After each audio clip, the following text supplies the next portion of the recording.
Hello everyone and welcome back to Let's Play Europa Universalis IV with me, Alfapiomega, Meiou and Taxes and Brittany. So I took a week worth of break and now I'm back trying to figure out how we're gonna solve our financial issue. The situation is thus, we're losing quite a lot of money still, but the trade has been slowly crawling up, so I'm willing to give it a few more days. We have a loan, but the interest is very low, so it doesn't really matter, and maybe we'll even get some decent events. I can at any moment fire any of my advisors, or maybe some of them will croak, which would help. And yeah, especially the trade one, but I don't want to say that. We really do need the trade to happen. Yeah, but we don't really need that to happen. We don't have enough money for anything. So circumnavigate the globe. So I'm just gonna let it run on its natural course and just hope that it's going to work.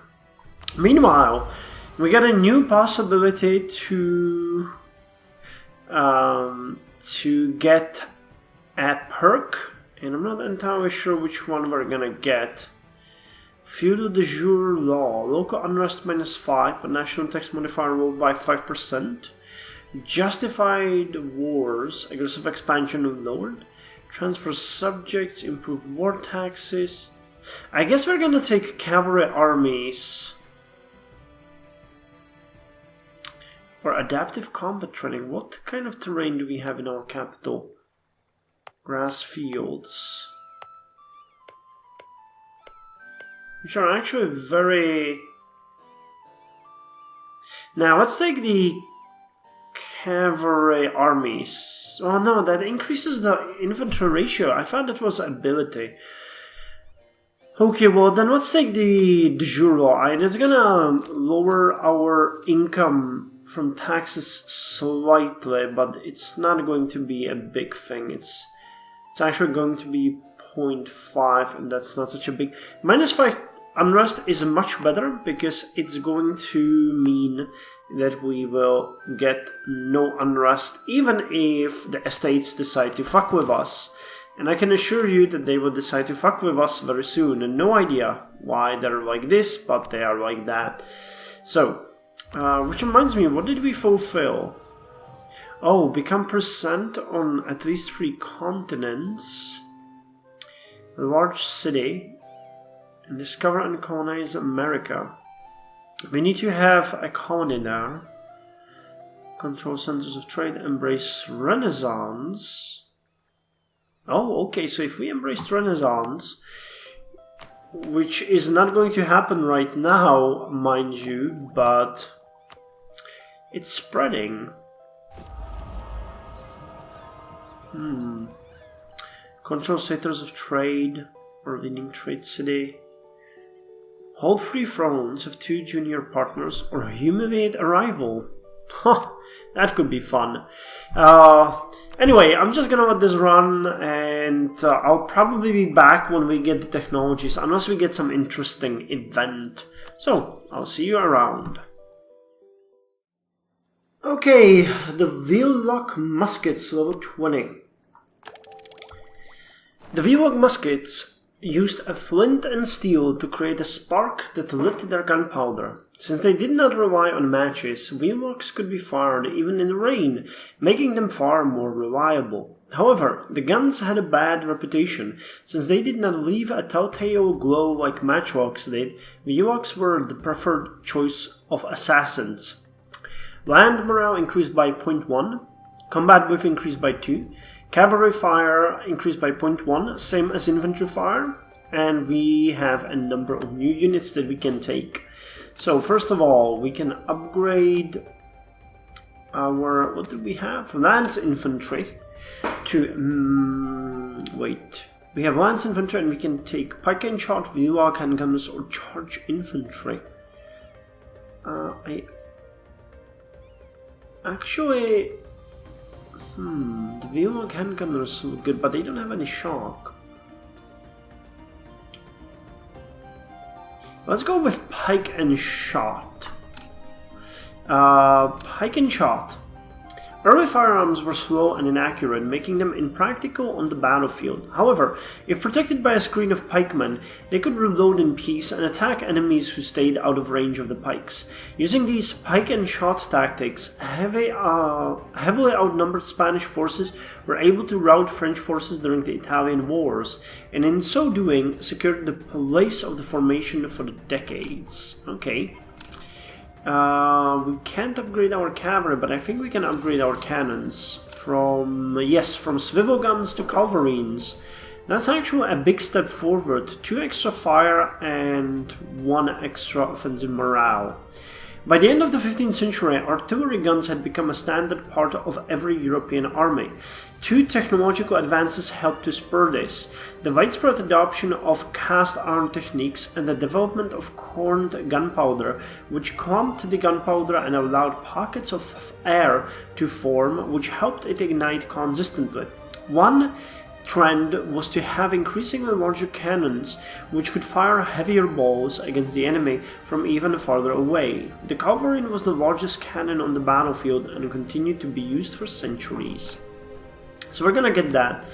We're quite far from the other technologies, and as we're continuously bleeding money, it's oscillating between 19 and 26. I've decided that we really can't afford to fall into any more debt, and thus we're gonna fire our advisors. Unfortunately, that's just how it is. It sucks because they are really good, and it's gonna slow us down significantly, but we just have to do that.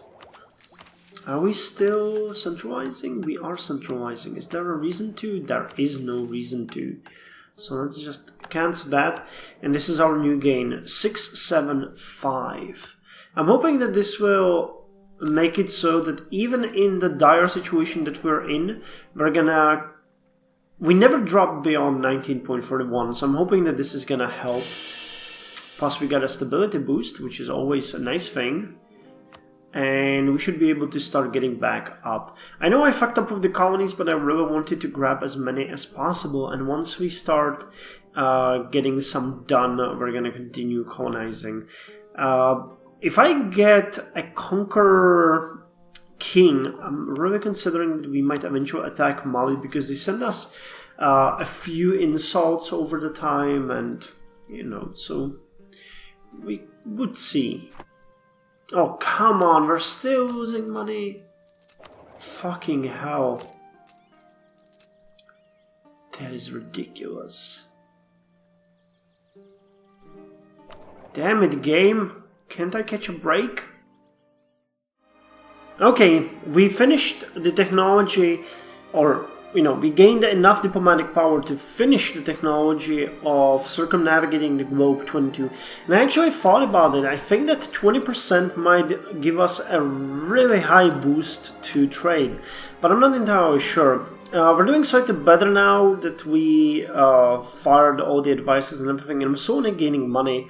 I also went ahead and lowered the investment into the court, where we were paying something like 125 per year. So now we're paying 106, so that's extra 2 gold. We need to repay these loans in due time.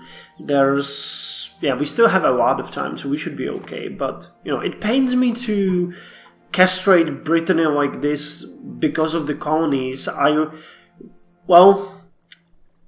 I was too content, and so was our king, with how well the things were going, and I overestimated the ability of the game to fuck me over. Anyway, circumnavigating the globe. As ships grew bigger and navigation grew more accurate, navigators and adventurers began to dream of mapping the whole Earth. Any sailor can tell you that the world is round. The question is, can you sail around the globe? Trade range 60, can now build port warehouse, and can now build the customs house. So let's see how big of a difference this is going to make in the trade, because now our global trade power is increased by 20%. Come on. Hit me.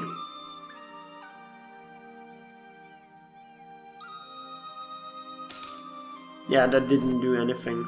Oh, and great, our king is skeptical. Wow, what happened with all of these things? Why is everyone skeptical in our line? We really hate the Pope, don't we? Well, Civil law allows another group of ideas. Medieval laws were often a patchwork of traditional customs, judicial procedures, and the laws of the many group that made up the nation. A renewed interest in the ancient world gave the rulers the idea to officially codify their laws into a simple set of civil laws, one that emphasized the authority of the ruler and so increased his power. So we can get another idea group. We haven't finished the exploration ideas yet. I think we're gonna go ahead and do that. Well, we might do that next, because now we're actually gaining money so we can repay the loans and build some more ships. But I'm not sure. And, well, we have a silver tongue and skeptical king, so that would lead me to think to take the diplomatic ideas, because they hurt your piety and they give you a bit of a bonus. So that might be a good thing.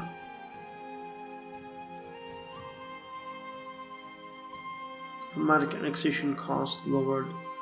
Province wars go. I don't like the diplomatic ideas though, because they're very not good. I like the trade ideas more, honestly, or the expansion ideas. Well, see, there's no hurry. We'll see what our son will turn out like, because this would lead me to diplomatic ideas, and I don't really like those. Intricate web weaver would lead me to espionage, which I really use scarcely, is the best way to put it. So let's just not throw the idea group away. We're a really heavily merchant republic, so the trade ideas might be our best choice. They're long overdue anyway. Renaissance masterpiece of religious art. So we've had this one before. You know that it gives you three options: papal influence and prestige, money, and stability points. So as we are quite far away from the stability upgrade threshold, and as we are in dire need of money, I'm gonna go with the money this time. And I'm actually thinking I'm gonna repay 2 loans now that we can. This one and this one, to get rid of them, and on the 1st of August 1516, which is quite far away, we're gonna get rid of the last one. We're making decent buck again now, which is kinda nice. What I'm gonna do though now is I'm going to start the annexation of the Canaries, because we can. Or can't we? That's a question. Oh, it doesn't show me because it's paused. How silly of me. Okay, wait. There's something that we're not good with. 19th of June 1515. Oh, 19th of June 1515. It's 1513. I misread that. Apology for a slight fuck up. Let's improve the relations with France. We don't want them to get angry at us. Okay, so one last loan and then we can start investing into our fleets. However, we're actually doing good. I keep searching for what happened here. Our share in, our trade node is increasing. There's just not enough money there. I really don't understand. I guess there are things that are beyond me at this point. Augsburg became free city in the Holy Roman Empire. Really? Where are you, Augsburg? Here you are. How well are you doing? You're actually very poor. How is Cologne doing? That's my person. It's Falkenstein. There's Frankfurt. Here is Köln. Köln is not doing good. Nor is Cologne. Interesting. What about Lübeck and Hamburg? Oh no. Fuck. Lübeck is doing good. Lübeck is doing actually really good. Hamburg's also doing nice. Bremen. Artois. Oh boy. I can't see that province, so I guess that's okay. Because it's probably not here. The plague will soon be upon us. Are you shitting me? How the fuck is it if it's soon upon us? Is it in the New World? Wait, is someone colonizing the New World? No. Oh, wow. I was afraid it was Castile. Nope, I don't see it anywhere, and I don't see it... Okay, I guess the game lied. It's not going to be our plague. It's probably somewhere in Asia. It's kind of a weird name, Artois, though. It could be worse. Okay, so it's not gonna spread here anyway. And our colonies are getting really close to becoming fully prosperous. Not fast enough, though. What the fuck?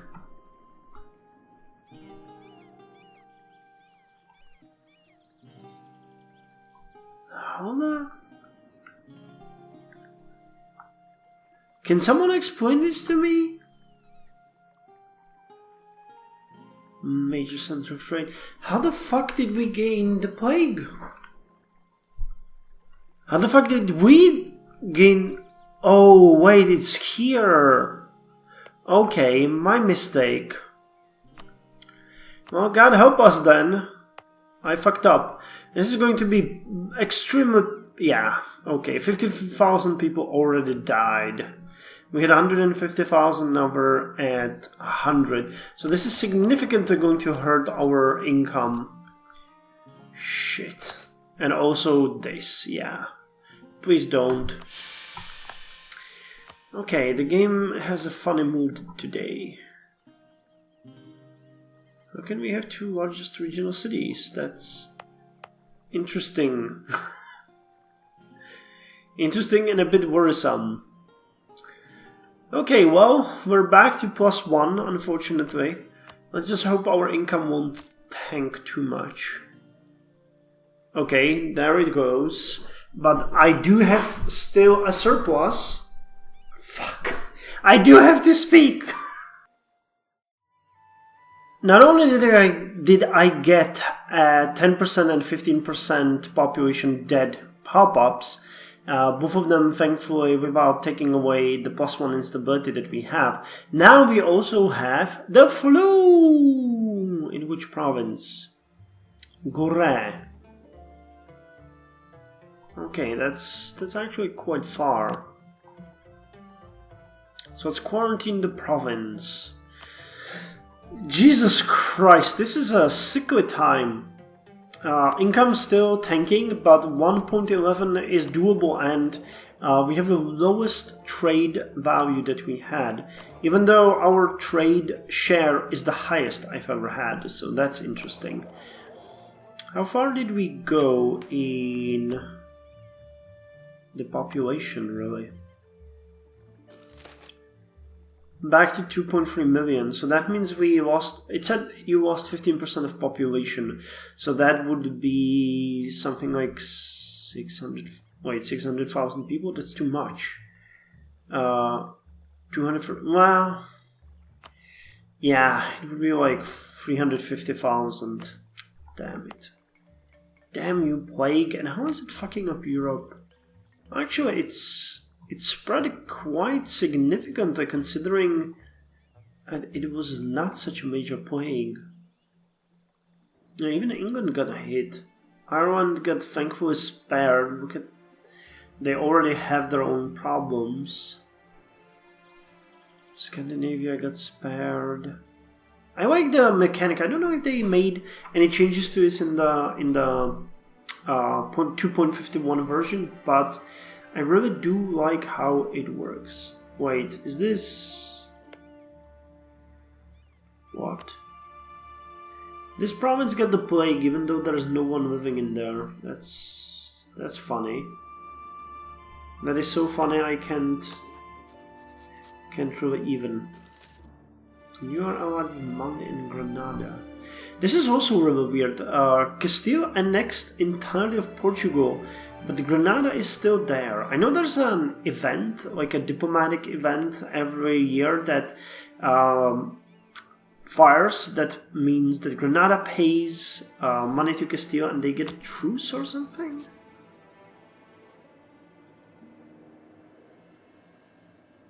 not sure, but you know, it makes Castile not want to attack them, but I've never seen it hold for so long. And by the way, Portugal, as sad as it is now in civil war. So that is fun. Anyway, I guess that's all for this episode, and I'll see you in the next one, where our plague-ridden, poor, dying country will continue to try to colonize the world and bring them our culture. Yay!